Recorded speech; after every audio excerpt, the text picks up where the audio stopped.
Estamos de regreso con más información. En la sesión ordinaria de esta semana, el presidente de la Comisión Permanente, el senador Martí Batres Guadarrama, emitió la declaratoria de reforma constitucional, esto en materia de reconocimiento de los derechos de personas, pueblos y comunidades afromexicanas. Vamos a verlo. A efecto de dar cumplimiento a lo que establece el artículo 135 de la Constitución Política de los Estados Unidos Mexicanos, y una vez computado el voto aprobatorio de las legislaturas de los estados de Campeche, Chiapas, Coahuila, Colima, Guanajuato, Hidalgo, Jalisco, México, Michoacán, Oaxaca, Puebla, Querétaro, Sinaloa, Tabasco, Tlaxcala, Veracruz y de la Ciudad de México, sumando un total de 17, con lo que se constituye la mayoría de las mismas, la Comisión Permanente del Honorable Congreso de la Unión declara aprobado el decreto por el que se reforma el apartado C del artículo 2 de la Constitución Política de los Estados Unidos Mexicanos en materia de personas, pueblos y comunidades afromexicanas. Se remite al Diario Oficial de la Federación para su publicación. Y en más actividad, la mesa directiva sometió al Pleno el dictamen de la primera comisión de trabajo por el que se declara la idoneidad de los aspirantes a ocupar los cargos de magistrados de la tercera sección de la Sala Superior del Tribunal Federal de Justicia Administrativa y de la Sala Especializada, esto en materia de responsabilidades administrativas del Tribunal Federal de Justicia Administrativa, también conocidos como magistrados anticorrupción. A juicio y valoración técnica de los integrantes de la primera comisión, son idóneos para ocupar dichos cargos. Compañeras y compañeros, la decisión de ratificar o no dichos nombramientos recaerá en el Pleno de la Comisión Permanente. Los invito a que analicemos a profundidad todos y cada uno de los perfiles que fueron declarados idóneos. Esta discusión se dio en el marco de la sentencia por la que se obliga al Senado de la República, o en su caso a la Comisión Permanente, el ratificar o no dichos nombramientos. Este proceso comenzó en 2015 con la reforma constitucional que dio paso al Sistema Nacional Anticorrupción. Movimiento Ciudadano votará en sentido afirmativo de los resolutivos del dictamen con el propósito central de dar por concluido este proceso y seguir avanzando en la instalación de las salas anticorrupción del Tribunal Federal de Justicia Administrativa. Deberemos esperar las nuevas propuestas que envíe el Ejecutivo. Desahoguemos este mandato judicial, pero tiene que quedar claro que heredamos un problema o un proceso viciado de origen y que cada actor asuma la responsabilidad política bajo este contexto.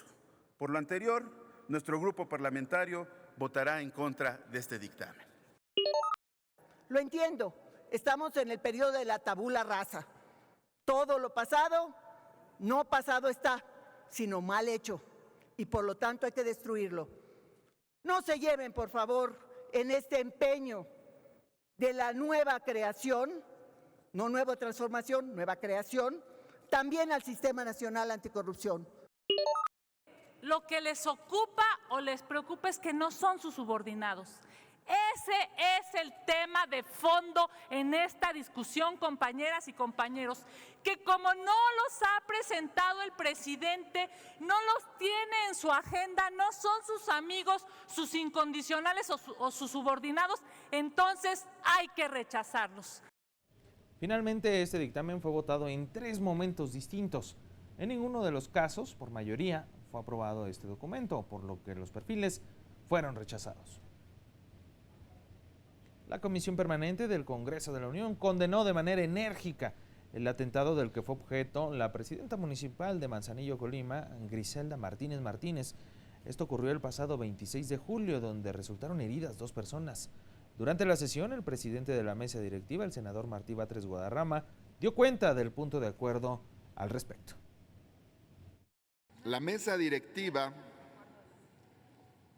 ha procesado un acuerdo por el que se condena enérgicamente el atentado de que fue objeto la licenciada Griselda Martínez Martínez, presidenta municipal de Manzanillo, Colima, el pasado 26 de julio, y exhorta a las autoridades correspondientes a conducirse con perspectiva de género en la investigación. En los resolutivos de este punto de acuerdo también se solicita a las autoridades locales y federales en materia de seguridad pública reforzar la seguridad de la licenciada Martínez Martínez, con el objetivo de que cumpla con las funciones públicas para las que fue electa. La Comisión Permanente del Congreso de la Unión solicita a la Fiscalía General del Estado de Colima, en el ámbito de sus atribuciones, una pronta investigación para dar con los responsables del atentado. Esta propuesta de punto de acuerdo fue aprobada en forma unánime en votación económica y fue ordenada su comunicación. Se llevó a cabo el proceso de comparecencias de Federico Salas Lofte, quien fue propuesto por el Ejecutivo Federal como embajador en la India y en forma concurrente en Sri Lanka, Nepal y Maldivas. Al compartir su plan de trabajo, el designado dijo que priorizará estrechar los lazos comerciales. A fin de desarrollar aún más el potencial de la relación, para ello buscaremos promover la realización de foros de negocios y seminarios para fomentar el intercambio comercial y la atracción de inversiones. De igual manera, impulsaremos la realización de visitas y misiones empresariales mexicanas interesadas en exportar al mercado indio y daremos seguimiento a las consultas comerciales tanto de empresarios mexicanos como indios. Posteriormente tocó el turno a José Luis Martínez Hernández, quien es propuesto por el Ejecutivo Federal como embajador en Turquía y de forma concurrente en Georgia, Turkmenistán y Kazajstán. Tras explicar la importancia de estrechar las relaciones comerciales con esas zonas del mundo, refirió que uno de los objetivos es atraer inversión no solo a México, sino también hacia Centroamérica. Una importante tarea es fortalecer los lazos entre TICA, la Agencia Turca de Cooperación, y la AMEXID, la mexicana. El objetivo de TICA es implementar proyectos bilaterales conjuntos con AMEXID, así como desarrollar proyectos de cooperación triangular con los países de Centroamérica y el Caribe. En esto coincide con las prioridades de la Secretaría de Relaciones Exteriores en cuanto a impulsar un acuerdo de inversión y desarrollo para los países del Triángulo Norte. Luego se ha ratificado en comisiones y ya ante el Pleno de la Comisión Permanente por la Segunda Comisión de Trabajo, la senadora Beatriz Elena Paredes Rangel presentó estos dos dictámenes con los que propusieron la ratificación de los embajadores propuestos por el Ejecutivo Federal. En el primer caso se trató de Federico Salas Lofte, de quien refirió ser idóneo para ser representante de nuestro país en la India y en forma concurrente en Sri Lanka, Nepal y Maldivas. El nombramiento de este embajador es de suma trascendencia para nuestras relaciones con una de las potencias emergentes que sin duda imprimirá su sabiduría, porque es una civilización milenaria en el contexto del siglo XXI y de los años por venir. La senadora también habló de José Luis Martínez Hernández, quien fue designado para ser embajador en Turquía y en forma concurrente en Georgia, Turkmenistán y la República de Kazajstán. Es un funcionario público con visión de Estado que ha sido un extraordinario representante de nuestra posibilidad como país de formar expertos en materia de política cultural. Por eso es idóneo para representarnos en Constantinopla, en Estambul, en Turquía. Ya en la discusión en lo general hizo uso de la palabra el diputado José Luis Montalvo Luna. Esto fue lo que dijo. Y reconocemos como una decisión acertada la propuesta del presidente de la República en virtud de la trayectoria profesional y académica de Federico Salas, que ponen de manifiesto el gran papel que desempeñará en la República de India. Agotada la discusión y aprobados los dictámenes, uno, el de Federico Salas Lofte, por 33 votos en pro, y el de José Luis Martínez Hernández, por 32 sufragios unánimes, se procedió a la respectiva toma de protesta. Protestan guardar y hacer guardar la Constitución política de los Estados Unidos mexicanos, las leyes que de ella emanen y desempeñar leal y patrióticamente el cargo que se les ha conferido, mirando en todo por el bien y prosperidad de la Unión. Si así no lo hicieren, que la nación se los demande. Felicidades, señores embajadores.